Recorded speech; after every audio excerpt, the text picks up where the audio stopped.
काही दिवसांपूर्वी सुप्रीम कोर्टाने एक महत्त्वाचे जजमेंट दिले। केस होती महाराष्ट्र राज्य versus federation of retail traders welfare association. हायकोर्टाच्या फेब्रुवारी 2022 मधील निकालाच्या विरुद्धच्या अपीलावर सुप्रीम कोर्टाने निर्णय दिले। नमस्कार, मी आरती रोटपालकर, वेलकम टू माय चॅनल। ही केस जरा आपण डिटेलमध्ये बघूया।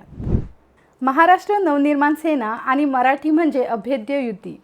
हिंदुत्व आणि मराठीसाठी सतत झटणारी सेना म्हणजेच महाराष्ट्र नवनिर्माण सेना। पक्षाध्यक्ष सन्माननीय राजसाहेब ठाकरे नेहमी मराठी भाषा आणि मराठी माणसासाठी आवाज उठवत आले आहेत।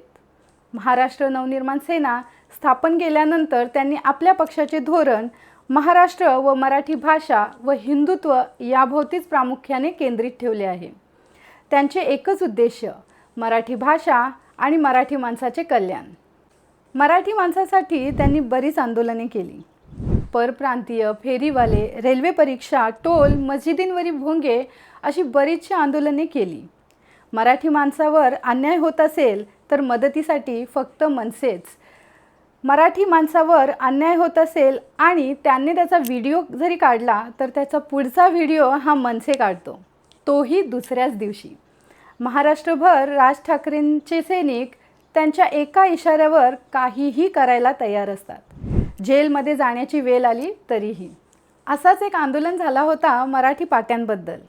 मुंबईसह महाराष्ट्रभर आपल्याला दुकान, ऑफिस, कारखाने यांच्यावर मराठी व्यतिरिक्त दुसऱ्या भाषेत नामफलक किंवा पाट्या दिसतील।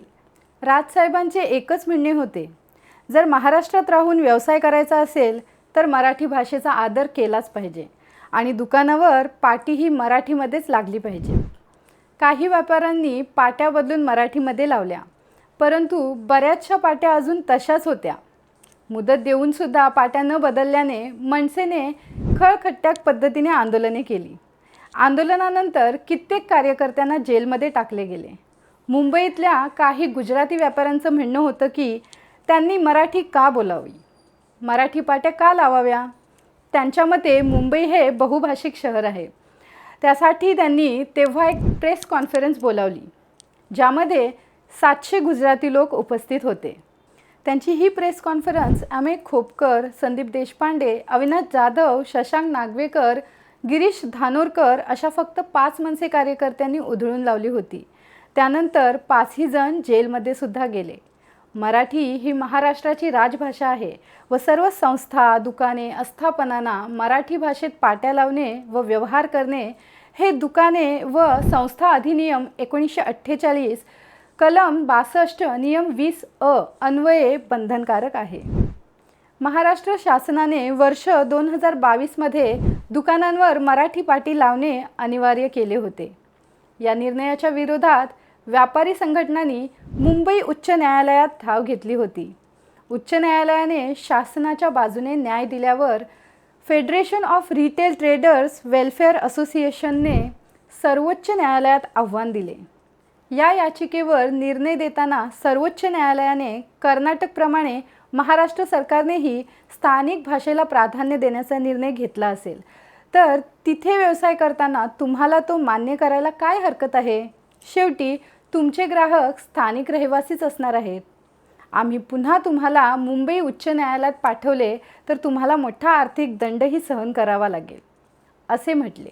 महाराष्ट्र दुकाने व आस्थापना अधिनियम 1948 व महाराष्ट्र दुकाने व आस्थापना नियम 1961 अंतर्गत प्रत्येक आस्थापनेच्या नावाची पाटी मराठीत देवनागरी लिपीत असली पाहिजे आणि ही अक्षरे सुरुवातीलाच असली पाहिजेत। देवनागरी लिपीतल्या मराठी नावाखेरीज इतर भाषेतील आणि लिपीतील नावाची पाटी लावताना मराठीतील आणि देवनागरीतील लिपीतील नावाची पाटी कमी उठावदार असणार नाही याची दक्षता घ्यावी, असे कोर्टाने बजावले आहे। अपील करणाऱ्यांना 50,000चा दंडही भरायला सांगितले आहे। कोर्टाने मराठी पाट्या लावण्यासाठी 2 महिन्यांची मुदत दिली आहे। 2 महिन्यात सर्व दुकानांवर मराठी पाट्या दिसतील। महाराष्ट्रभर या निर्णयाचा स्वागत होत आहे। या निर्णयानंतर राजसाहेबांनी पण ट्विट करून सांगितले की दुकानदारांनीही नसत्या भानगडीत पडू नये, न्यायालयाच्या निर्णयाचा आदर करावा, दुकानांच्या नावांची पाटी मराठी भाषेत असावी, यासाठी राज्य शासन लक्ष ठेवेल आणि कारवाई करेल। पण याकडे माझा महाराष्ट्र सैनिकांचंही लक्ष असेल हे विसरू नका.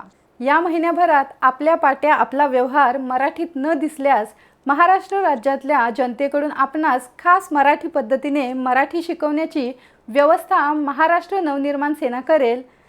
त्यावर मी जातीने देखभाल करणार आहे. अशा आशयाचं सन्माननीय राजसाहेबांचं पत्र महाराष्ट्रातील प्रत्येक आस्थापनांमध्ये पाठवण्यात आलं.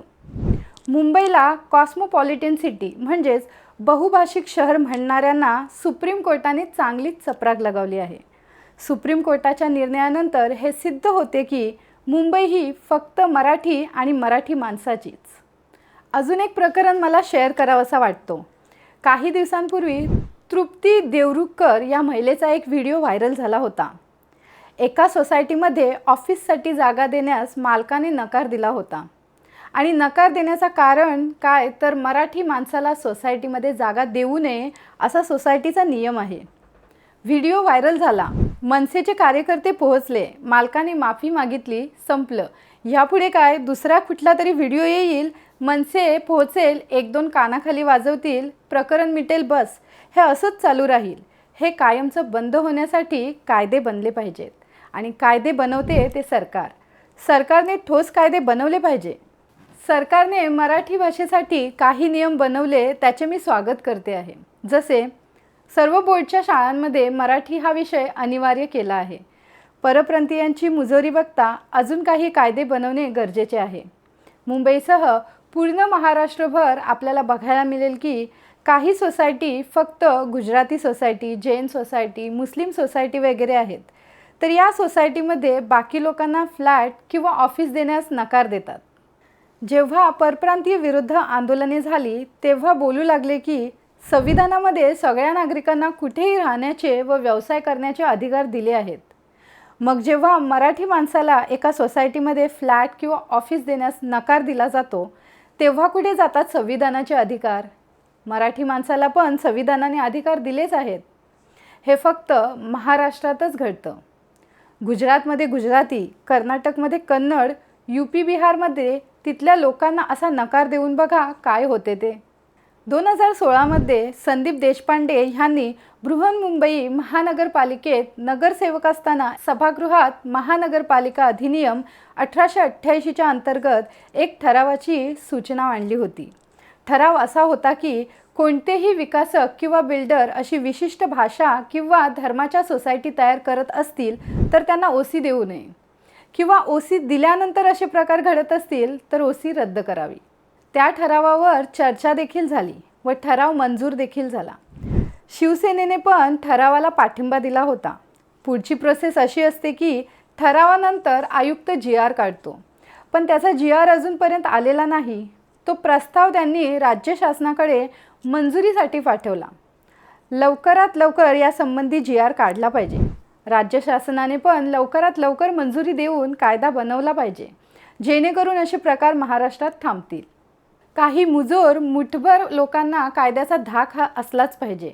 पक्षापलीकडे विचार करून सगळ्यांनी मराठी माणसासाठी एकत्र आलं पाहिजे. आतापर्यंत जे घडलं त्याला आपणच जिम्मेदार आहोत. हे पुढे होणार नाही, हे आपल्याच हातात आहे. हा व्हिडिओ शेवटपर्यंत बघितल्याबद्दल धन्यवाद. इन्फॉर्मेशन आवडल्यास लाईक करा. जर तुम्ही चॅनलला नवीन असाल तर सबस्क्राईब नक्की करा आणि ही इन्फॉर्मेशन जास्तीत जास्त लोकांपर्यंत पोहोचण्यासाठी हा व्हिडिओ नक्की शेअर करा.